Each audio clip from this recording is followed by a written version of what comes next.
흉년은 왜 들었을까요? 왜 흉년을 왜 만들었을까? 그 생각을 해봤어요. 그 흉년도 다 하나님의 계획 안에서 됐겠지. 하나님 무슨 뜻? 그렇죠. 그렇죠. 모든 게 하나님의 뜻이 같이 하지 않은 것은 없잖아요. 하나님의 뜻이 있었어. 근데 흉년이라고 이게 표현을 했을까? 그것은 또 그것도 이제 자기 부모여고 형제들을 만나게 해주기 위해서 하나님께서 흉년을 만들었나 그것도 있잖아요. 그렇죠. 그 사람들이 흉년이 안 들었으면 요셉을 만나러 갈 이유가 없지. 그렇죠. 맞아. 저도 그게 큰 줄기라고 생각을 해요. 그게 맥이라고 봐요. 어쨌거나 예수님이 세상 끝에 예수님이 오셨다고 그랬잖아요. 세상 끝에. 그래서 이제 그리고 예수님 안에 온 자들은 이제 목마른다겠어요? 목 안 마른다겠어? 예수님 안에 온 자들은. 목마르지 않을까요?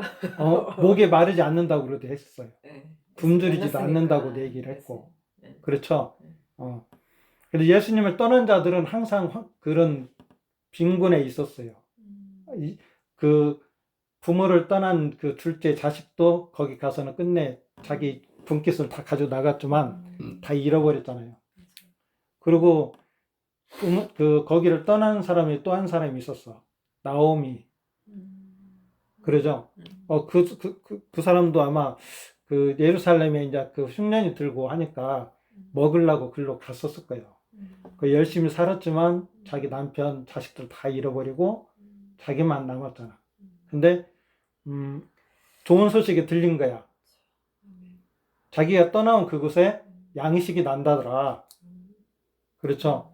오늘 여기도 보니까 이 안에서 성경을 보니까 야곱이 데리고 있는 자식들한테도 그 소식이 들린 거야. 야, 애굽에는 지금 양식이 난다더라. 가서 양식을 사와라. 그런 거잖아요. 그래서 말세, 그 전에는 많은 이렇게 하나의 꿈으로도 말씀하고 또 예언으로도 얘기도 하고 막 그랬지만 사사들도 세우고 또 왕들도 세우고 선지자들도 막 세우고 그랬지만 그것은 하나의 일시적인 그때의 하나의 교훈적으로 하나님이 공급하시는 하나님의 은혜를 알게 하기 위한 과정의 한 과정이었지만 말세에는 그냥 주인공이 쫙 나타나는 것 같은 거예요. 그게 누구예요? 예수님이에요. 그리고 예수님 이후에는 그게 없는 거야. 그렇죠. 자, 그래서 우리가 지난번에도 우리가 그걸 배웠잖아요. 야곱과 에서의 화해를 봤죠. 야곱과 에서의 화해. 근데 여기서도 이렇게 생각할 수가 있으면 뭐냐면 야곱의 자녀들과 요셉의 화해, 화목 이것을 볼 수가 있어요. 근데 여기에서는 세 무리를 볼 수가 있어요. 요셉의 동생이 누구예요? 베냐민? 베냐민. 네. 베냐민은 이제 이게 중첩돼서 한번 생각을 해봐야 돼요. 예수님 시대의 것을 생각하지. 이 애굽의 이 상황과 예수님의 지금 그때와 바울이 보고 성경을 썼던 그것을 세 가지를 놓고 이렇게 생각을 해봐야 돼요. 거기서 예수님께서 하신 말씀이 있어요. 나는 누구를 하기 위해서 왔다고 그래요. 죄인을 구원하기 위해서. 그러기도 하지만 또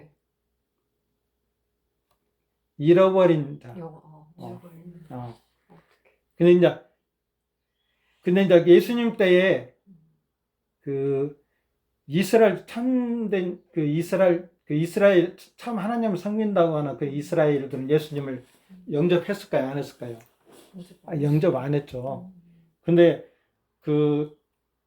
잃어버린 자, 그 예수님을 영접한 자들이 있었어요. 그러죠? 그 혈류증 앓는 여자도 그랬었고, 니고데모도 예수님이 궁금해서 와갖고 물어봤고, 그 예수님 시절에 삭개오도 그랬고, 이렇게 잃어버린 자들을 그 자기 동생을 투영할 수가 있어요. 첫째 가까운 사람은 그 사람이에요.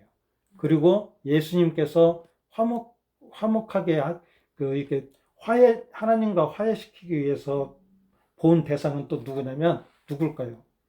이스라엘 민족이에요. 그리고 또 이제 또 누구를 볼 수 있을까요? 여기에서는 이방인들 있잖아요. 네. 애굽 사람들 있잖아요. 아이고. 애굽은 그냥 애굽이라고 얘기를 하겠지만 세상 사람들을 통틀어서 얘기를 할 수가 있어요.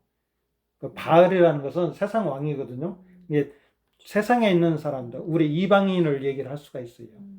근데 요셉이 거기까지 가가지고 거기에서 이게 세상에 오신 분이 예수님이시잖아요. 네. 세상에 오신 분이 예수님이세요. 그렇죠. 육체를 입고 이 땅에 오신 분이 예수님이라는 것을 표현을 할 수가 있어요. 그러죠. 그래서 그 흉년과 큰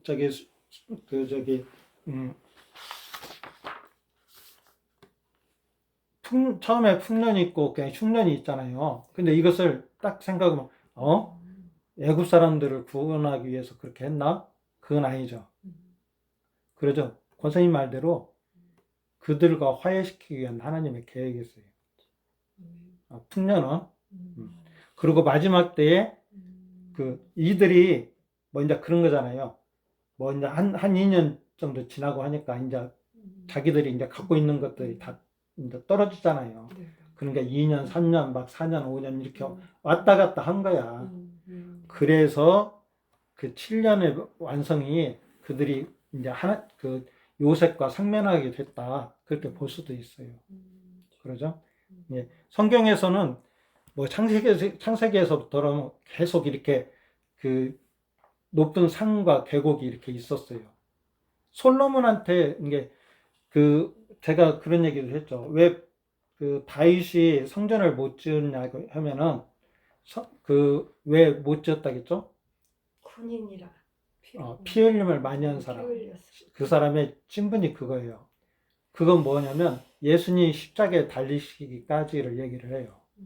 죄인 마음은 하나님을 기쁘게 하는 거나 그 사람의 위치 자리는 죄인된 자리나 마찬가지예요. 근데 그 성전을 지은 사람이 누구였냐면 솔로몬이었어요. 하나님의 지혜로. 그게 예수님이 십자가에서 우리의 죄들을 다 처리하시고 부활하셔갖고 하나님이 지혜로 주셔서 교회를 세우기 시작하셨잖아요. 이게 솔로몬을 보여주거든요. 자, 그러면 근데 솔로몬도 이렇게 높은 산이 있었어. 하나님의 성산에 올라가 있는 그때가 있었어요. 하나님을 기쁘게 하는 시대가. 이게 뭐 아브라함도 있었고 요셉, 이삭도 있었고 야곱도 있었고 많은 사람들이 그 모세도 하나님의 성산에 올라가고 하나님과 대면하고 막 그랬잖아요. 근데 쭉 떨어져 갖고 가나안 땅에 못 들어갔잖아요. 이런 거 같이 성경에서 보면 높은 산들이 이렇게 출렁여요. 높게 올라갔을 때는 하나님의 뜻을 이루는 그 시간이고 떨어졌을 때는 죄 가운데 있을 때예요. 죄 가운데 있을 때. 근데 솔로몬도 성전을 아름답게 짓고 그랬지만 죄를 짐으로써 이제는 그 자식들한테 덕이 되지를 않았어요. 이스라엘에 덕이 되지 않았어요. 쭉 내려가다가 이제 딱 올려주는 분이 있었어. 솔로몬 시대 누구? 예수님이 딱 나타나는 거야. 그래서 예수님이 하나님을 기쁘게 하였고 육체로 이 땅에 오셔갖고 제물에 두셔갖고 우리의 죄들을 자기의 죄를 다 속하시고 부활하셔서 하나님의 나라에 올라가셨잖아요. 그러면 하나님의 나라에 올라가셔서 지금 살아계세요? 죽어 계세요? 살아계시죠. 그렇죠. 우리는 살아계시다고 믿잖아요. 부활을 믿잖아요. 아멘. 그러면 이것이 이제 땅에 떨어져요? 안 떨어져요? 안 들어요. 믿음의 이것이 구속력이 떨어져요? 안 떨어져요? 안 들어요. 안 떨어지죠. 떨어질 일이 없어요. 아멘. 제가 이번 주에 느낀 게 그거예요. 음. 하나님은 음. 그래서 그 예수님을 우리가 믿고 의지하고 이제는 또 성령님이 우리를 주셨잖아. 아멘. 이게 성령을 따라 행하는 우리들을 음. 예수님이 끝까지 우리를 하나님께 그곳으로 인도하는 구원자가 충분히 되신다는 것을 얘기를 아멘. 하는 거예요. 아멘. 그래서 우리 믿음의 신앙인들이 지금 그러니까 예수를 믿고 안 믿고 성령님을 받고 안 받고의 차이가 엄청 큰 거예요. 우리 그래서 성경을 이렇게 볼 때 그 보는 관점이 두 가지 정도가 있어요. 어떤 사람은 예수님도 그랬어요. 성경 구약을 누구를 얘기를 한다고? 예수님. 자기를 얘기를 하는 거예요. 자기를. 음. 나에 대해서 얘기를 하고 있다. 성경이. 아멘. 뭐 바울도 구약을 다 보고 예수님을 봤어요. 예수님 알기 이전에는 근데 이런 눈으로 봤어요. 아, 우리가 이렇게 살아야 하는구나. 하나님의 뜻은 이거구나. 10계명을 잘 지키는 것이 하나님의 뜻이었구나. 이렇게 느끼는 거예요. 이스라엘 백성들이 그것을 받아들였어요. 받아들였는데, 근데 선악과가 뭐라겠죠? 두 마음. 하나님을 사랑한다고 말은 하는데, 실제적으로 하나님을 사랑하는 마음이 없어. 두 마음. 예. 근데 그 마음은 하나님의 예배를 받아준다고 안 받아준다고요? 안 받아준다는 거죠. 그러죠? 그래서 양을 이제 선별할 때에 거룩하고 흠이 없고 하는 것들을 얘기를 하잖아요. 이게 그거와 같은 거예요. 죄가 없는 것들. 그리고 예수님은 이 땅에 오셨을 때 죄도 없었지만, 그러나 십자가에 달리시기까지 하나님을 사랑하고 내 이웃을 사랑했잖아요. 예수님이 이루신 건 그거예요. 두 마음이 오로지 이 땅에서의 한 마음을 가지고 있었던 분이 누구? 예수님밖에 없어요. 그래서 우리가 성경을 보고 이것을 내가 오늘 막 지켜야겠다, 또 이대로 살아야겠다는 말도 50%는 맞아. 근데 중요한 건 뭐냐? 이런 거와 같은 거예요. 이 안에 이제 여기에 생명이 있잖아요.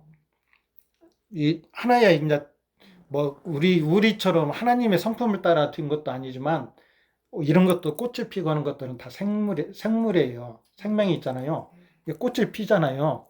근데 우리들도 하나님의 생명이 있으면 그냥 절로 꽃이 펴요. 이게 원리예요. 그래서 이제 제가 이번 주에 어떤 유튜브에 설교를 들으니까 성령의 열매들을 이렇게 얘기를 하면서 사랑과 희락과 막 이런 것들 얘기를 하고 우리 입술의 열매 증가하는 것이 열매다라고 얘기를 하는데 그런 것 같은 거야. 하나님 안에 생명이 있은 것 같이 예수님 안에도 생명이 있었어요. 근데 그 생명이 우리에게도 있다라고 예수님이 했을까요? 안 했을까요? 우리에게도 생명이 있다라고 그래요. 그러면 예수님과 우리가 하나가 됐잖아요. 머리가 되시고 지체가 되고 교회가 됐잖아요. 그럼 우리는 하나예요, 예수님하고. 그러면 우리가 예수를 믿어 생명을 얻은 것 같이 우리 안에 계신 하나님의 말씀을, 구원의 말씀을, 복음을 다른 사람한테 주어가지고 그를 살리는 거예요. 이거 어려워요, 쉬워요? 이해하기가 어려워요, 쉬워요? 쉬운데 우리가 그 삶을 이게 근데 중요한 건 그거예요. 그 생명이 뭔가를 알고 그 생명이 내 안에 있는 건가를 알아야 돼요. 그러니까 이것은 뭐냐면 나는 하나님의 자녀다라는 걸 느끼는 것일 수도 있고 또 성경을 이렇게 볼 때 하나님의 구속 사역을 내가 아는 거예요. 그 중언부언 이 말도 좀 했다가는 맞는 것 같기도 하고 또 이 말을 할 때에는 또 삼천포로 빠지고 그런 게 아니고 성경을 그러니까 처음부터 끝까지 예수라는 그분, 그 안에서 내가 믿음 안에 든든히 세워져 있는 사람, 그렇게 되었을 때 쿡 찌르면 누구만 나오는 거야? 예수. 예수. 예수님의 생명. 쿡 찌르면 생명과 맛 뚝 떨어지는 거야. 아멘. 선악과가 떨어지는 게 아니라요. 선악과. 이해했죠? 선악과는 그는 판단하고 뭐 이런 건가요? 아, 판단이 아니라 그것은 약간 선악을 알게 하는. 예수 안에 한 몸 뒤에서 붙어 있지 않는 사람을 얘기해요. 그러잖아요. 그게 이스라엘 민족이었어요. 그러죠? 예수님 안에서 이렇게 딱 붙어 있는 사람은 원나무에 그 열매를 맺어야 안 맺어요. 왜죠? 그거예요. 하나님의 사람은, 기도 제목. 하나님의 사람은 그거예요. 툭 치면 뭔 열매만 떨어진다? 먹는 열매. 장로님 다 붙일러. 예, 장로님, 저기 하나님의 사람은, 예수를 믿는 사람은 나무를 툭 치면 무슨 열매만 떨어져요? 예수님만 나오시. 그렇죠. 예수만 떨어져요. 생명나무만 떨어져요. 저는 아직 멀었어요. 저는 아직 좀. 근데 그것은 내가 증거하는 입술의 열매예요. 아멘. 복음을 전하는 거. 아멘. 그래서 세상 많은 사람들이 나는 생명과를 먹었어. 나는 거기에 가지에 붙어 있어. 아무리 얘기를 해도 선악과를 내놓으면 이건 안 되는 거지. 예수만을 증거하는 그 입술이 있어야만이 마음으로 믿어 입으로 시인하는 하나가 된 그것이, 이게 그거예요. 마음으로 믿어 입으로 시인하여. 이스라엘 민족은 마음은 안 믿었고 입으로는 시인하잖아. 그렇죠? 우린 다 하나님을 섬기는 사람이야. 근데 마음은 예수님을 영접했어요, 안 했어요? 믿지를 않았죠. 그래서 뭐 하여튼 이렇게 생각을 할 수가 있어요. 무슨 말이죠? 그래서 여기 요셉에 대해서는 아주 그 구원자가 된 거예요. 요셉이 구원자가 된 거예요. 그래서 그 흉년이 들었을 때 살리는 뭐를 주는 거예요? 구원. 그렇죠. 양식을 주는 거잖아요. 양식을. 근데 이제 이게 성경에 보니까 부자는 하나님의 나라에 들어가기가 어렵고 많은 말씀 있잖아요. 근데 자기의 전 재산을 팔아갖고 밭을 사라고 그러잖아요. 부자나 전이나 장사라는 그런 말들은 이거와 너희가 세상에 있을 때 부유하게 느끼는 그 마음을 다 팔아버리고 없애버리고 그것을 값지게 여기는 예수님을 사라는 그런 것과 같은 거예요. 그것을 이제 바꾸지 않고 있는 자들은 구원을 받을 수가 없어요. 이 세상 사람들은 하나님의 것을 귀하게 값지게 여기지는 않잖아요. 그러죠. 그 부자 청년이 와가지고 나는 그 하나님 말씀을 다 지켰다. 근데 예수님께서 그것을 다 팔아 가난한 자들에게 주라. 그러니까 그가 시험을 받고서 갔다고 그러잖아요. 그걸 다 팔으라는 것은 너의 그 어떤 자만, 율법의 의, 이렇게 하면 하나님은 기뻐하실 거다라는 그런 의. 하나님은, 우리는 이렇게 그런 생각을 할 때가 있어요. 하나님께 우리가 뭐를 드릴 수 있다라는 것을 생각을 해요. 그래서 이제 이게 생활이 궁핍한 가운데에서도 이제 이렇게 세상 사람들한테 이제 자선도 하고 그런 것을 하는 것 생각도 하기도 하고 또 착한 일을 하는 것도 하고 그런 생각들을 해요.